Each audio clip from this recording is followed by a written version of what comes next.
Hi, I'm Miss Debbie from the Morton Grove Public Library, and this is Folk and Fairy Tales. Today we are featuring Jack, as in Jack in the Beanstalk. You ready for some stories? Let's go. I'm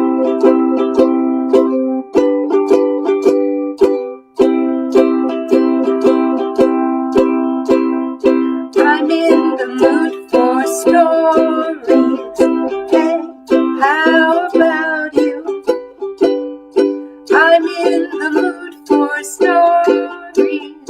Hey, how about you? I'm in the mood for stories.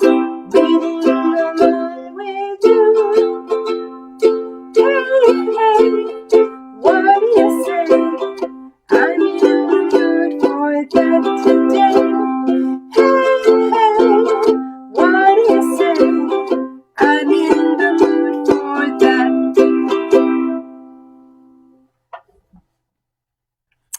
So, today's story is going to be about Jack and the Beanstalk, but we're going to talk about some other Jacks. Jack is a very, very common name in nursery rhymes and fairy tales. You've probably heard of Jack and Jill and Jack Sprat. I picked this up. I haven't had a chance to read it, but it's a whole book called Jack Tales. And there's, Jack killing giants and Jack with the princess and Jack doing all kinds of crazy stuff. Let's see. Here's a big old long list. Whoops. Well, I thought I'd turn right to it. But here it is. Look at that. That many stories. It's an English Cornish name that's very popular.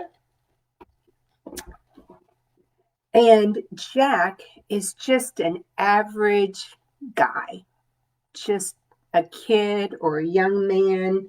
He's, everybody seems to like him. He's sometimes clever, but sometimes he's foolish and silly. He's a sympathetic character. Even if he's absent-minded and carefree, people like him and they help him out when he needs help. But for the most part, Jack is just some dude, some ordinary guy, a John Doe or a Joe Schmo. Let's meet Jack in the Beanstalk. Now, once again, this is folk and fairy tales. And I can tell you right now, there are no fairies in this book, but there is some magic. And we'll find out about that. We know that fairy tales usually start out long ago. They usually have good characters and bad characters. They have things in threes. And let's see, what else? A lesson. They have a lesson. So let's see if there's any of that in this story. This is retold by Mara Alperin and put out by Tiger Tales. Ooh.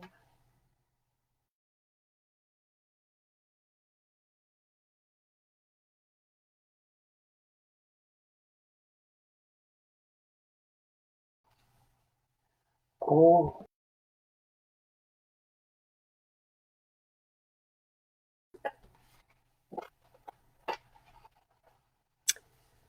Deep in the countryside lived a widow with her son Jack. Their cottage was crumbling and their clothes were patched. They were very, very poor. One day, Jack's mother said, "We must sell our cow. Take her to market, Jack, and bring home some gold pieces." And so he set off for town. But before Jack had got very far, he met a strange little man. "That's a fine cow," the man said. "I'll swap you 5 magic beans for her." Magic beans, said Jack. Are they really magic? Magic they are, or chop off my beard and knit it into a jumper, croaked the little old man.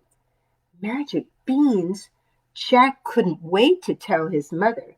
He clutched them tightly and ran all the way home.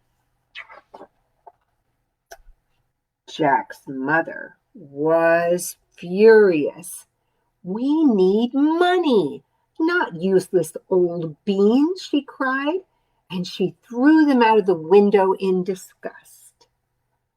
But late that night, a tiny bean sprout poked out from the ground, and then it grew and grew and grew.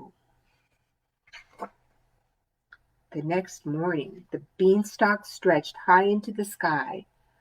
The beans were magic, Jack cried. But what's at the top? Jack climbed up, up, up the beanstalk. At last he reached the very top. There, shimmering in the sunlight, was... Get through the clouds here. A magnificent castle. Just then Jack's stomach rumbled. I must find some breakfast, he thought, and he tapped on the castle door. The door creaked open, and a huge giantess smiled down. Hello, Jack shouted up. Please, do you have any food? You poor thing, boomed the giantess. Come right in, but quickly before the giant gets up. What a marvelous feast! There was an enormous loaf of bread and a gigantic jar of jam. Jack tucked in at once, but suddenly the room began to shudder. Boom, boom, boom. Goodness me, said the giantess. He's coming. And she shoved Jack under a teacup to hide. Into the room stomped a big, scary, hungry giant. Fee, fi, fo, fum. I smell the blood of an Englishman, he said. Be he alive or be he dead, I'll grind his bones to make my bread. Don't be silly. There's nobody here but us, the giantess scolded. Now, go and wash before breakfast. Jack trembled and shook. I must leave now, he thought.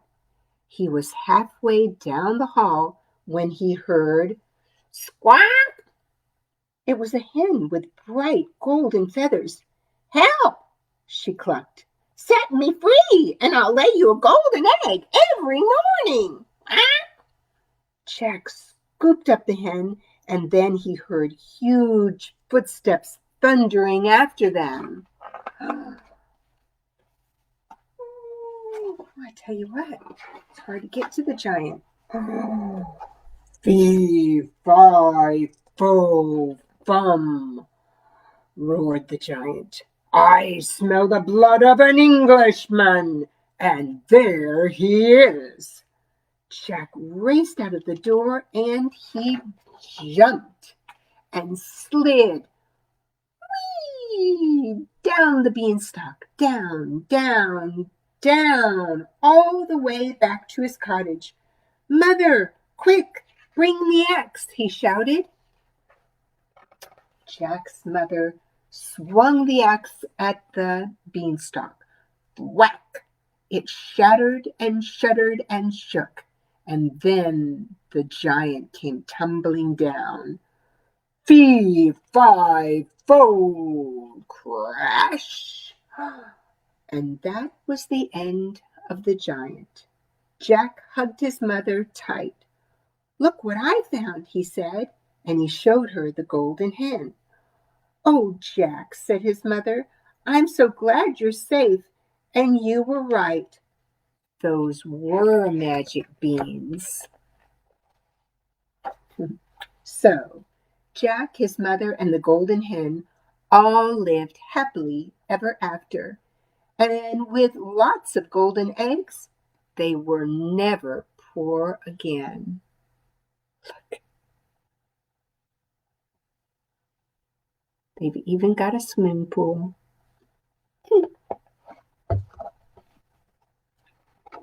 Just so you know, here's what magic beans look like.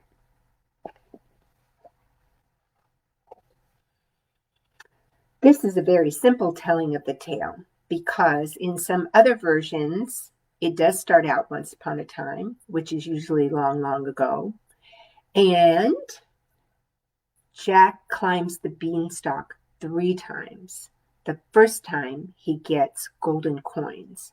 The second time he gets a goose, not a chicken, but a goose that lays golden eggs.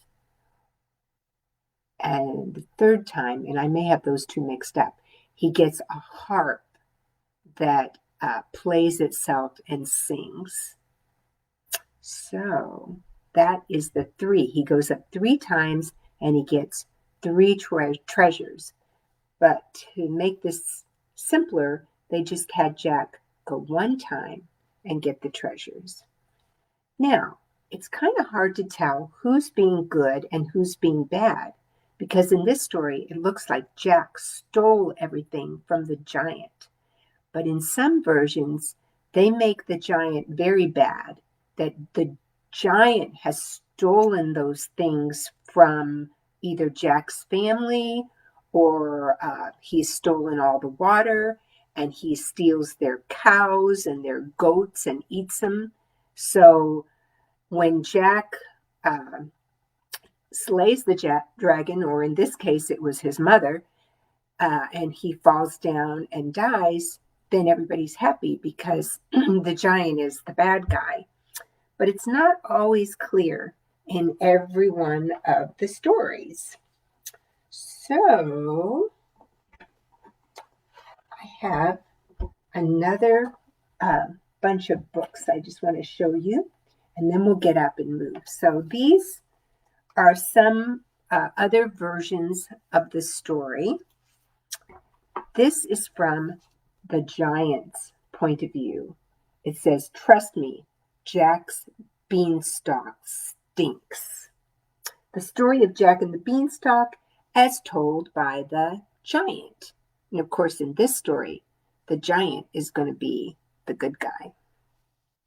Here's one where we have a bean, a stalk, and a boy named Jack. And guess what? He meets a girl named Jill. You know that story? Jack and Jill went up the hill to fetch a pail of water. And then this one you may have heard, the Stinky Cheese Man and Other Fairly Stupid Tales. This story is narrated by Jack, and he tells his story and a whole bunch of other stories too. And of course, in this story, Jack is very, very clever. All right, let's get up and we're going to shake it off with a countdown. Okay, so I'm going to move this down a little bit so you can see. Yeah, there we go. So we're going to go 8, 8, 8, 8, and then half of that is 4, 4, 4, 4. Half of that is 2, 2, 2, 2. Half of 2 is 1, 1, 1, 1. All right, ready? Follow me. 1, 2, 3, 4, 5, 6, 7, 8. 1, 2, 3, 4, 5, 6, 7, 8. 1, 2, 3, 4, 5, 6, 7, 8. 1, 2, 3, 4, 5, 6, 7, 8. 1, 2, 3, 4. 1, 2, 3, 4. 1, 2, 3, 4. 1, 2, 3, 4. 1, 2, 1, 2, 1, 2, 1, 2, 1, 1, 1, 1. Yeah. Okay, let's pretend like we are Jack be nimble. Jack be nimble, Jack be quick. Jack jump over the candlestick. All right, let's go back. Do you think jumping over a candlestick is a very smart thing to do? You could catch your pants on fire. So you see, sometimes Jack is very clever, but sometimes he's kind of foolish. Instead of reading you one of these versions, I'm going to read you another Jack story. You tell me if Jack is clever or foolish. Tell me if people like him or not. Is he good? Is he bad? This book does not have as many pictures. It's a very old book, 1946. It's a collection of stories called The Bumper Book, edited by Waddy Piper. He wrote The Little Engine That Could. And this one is called Funny Jack. And there is Jack. And there's a whole bunch of stuff. A cat all the way to a donkey. I wonder what that's about. Once upon a time, long, long ago, there lived a poor widow and her only son, Jack. Now, Jack was a good boy, but his mind was always on play instead of doing his work and helping his mother. He's kind of an absent-minded, lazy Jack. Jack was a thoughtless lad, but funny for all that. Jack will never be of any use in the world, said the villagers. And was he of use? Well, just you wait and hear. It was a fine day in spring, and Jack, who should have been at home digging the garden, was off playing in the lanes and fields, and whom should he meet but a kind farmer who gave Jack a penny. Jack started for home as fast as he could go with the penny held tight in his hand. "Look, mother, look what I have brought you," he shouted, and as soon as he came into the garden gate, but when Jack opened his hand, there was no penny there. "How did you bring home your penny, son?" said Jack's mother. "So, in my hand," said Jack. "Ah, that is where you were wrong," said his mother. "When you bring home a bit of money like that, you should carry it in your pocket." "All right, mother," Jack said. "I'll remember that." Soon after that, Jack was again out in the lane, and whom should he meet but a pretty dairymaid. And she, seeing Jack was a merry, good-looking boy, gave him a nice round cheese from her basket to take home to his mother. "Carry it carefully, lad, for it is fresh," said she.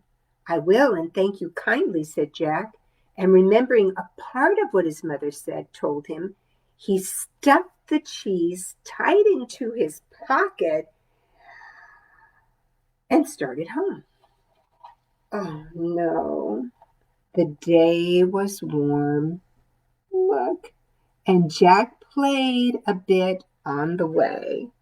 When he reached home, where was the cheese?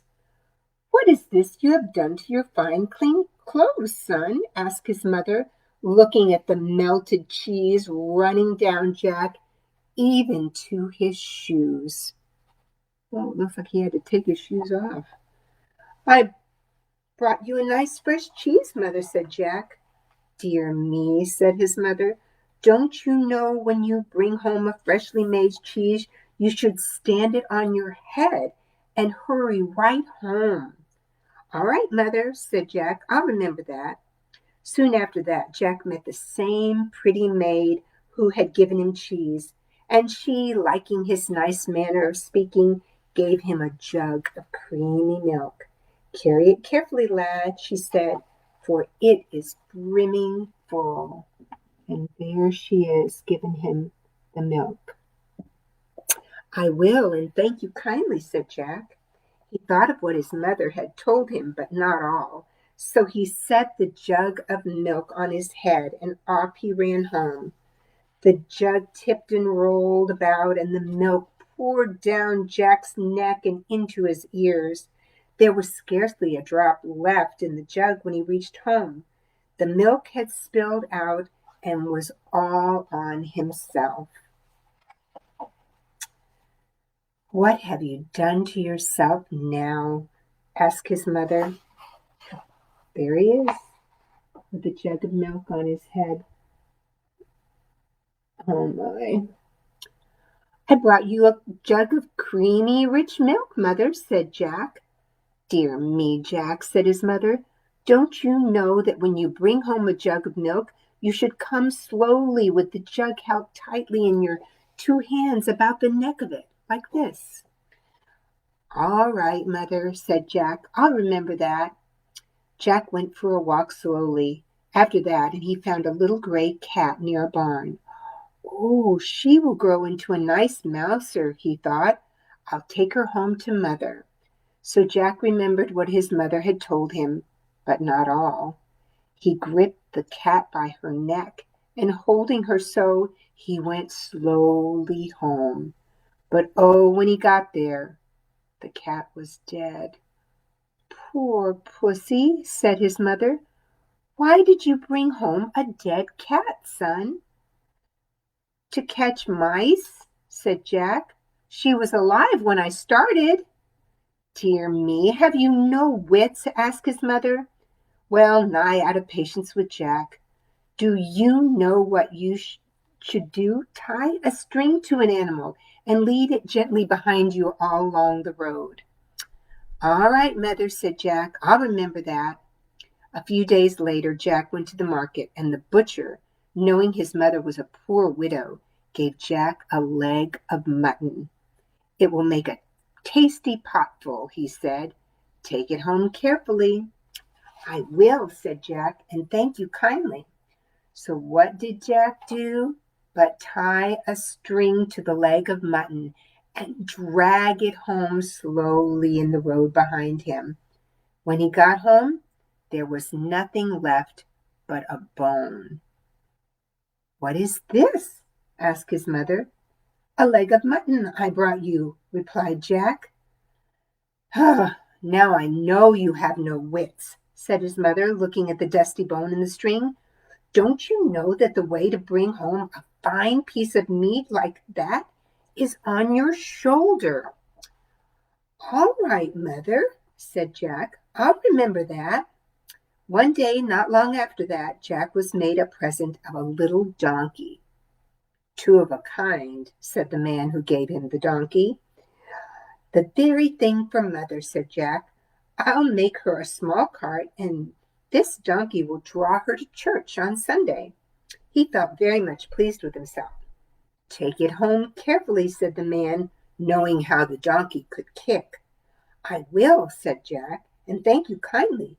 And with that, what did he do but lift the donkey upon his shoulders? This was more than the donkey could stand. Oh my. The donkey began to bray and kick, oh, and kick and bray. He was a hard load, but Jack, thinking he was doing his mother's bidding, went on, and the farther he went, the more the donkey kicked. It happened that there was a sad little princess living in the castle just beyond the village. Never had she been able to speak, and no one could tell why or what ailed her. The king, her father, had sent to the farthest ends of the country for doctors, and they all said the same thing, that they couldn't help the princess in spite of the half of his wealth the king offered for her cure. There she sat in her high window. Let's see, can you see her? Oh, I have to get really close. There she is. Oh my. And what does she see? She was looking out at the flowery lanes, the sunshine, and the birds, and not saying a word or smiling. At least, not until she saw funny Jack coming along with a donkey on his back.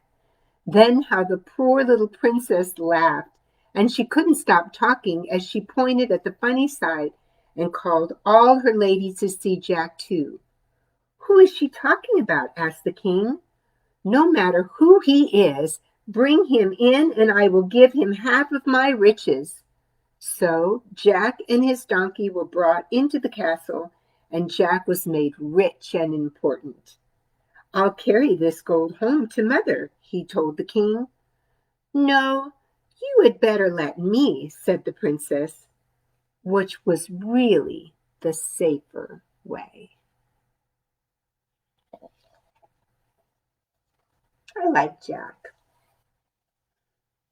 He may be silly, he may be lazy, he may be foolish, but there's something about him. There's something about him that everybody likes and they want to help him.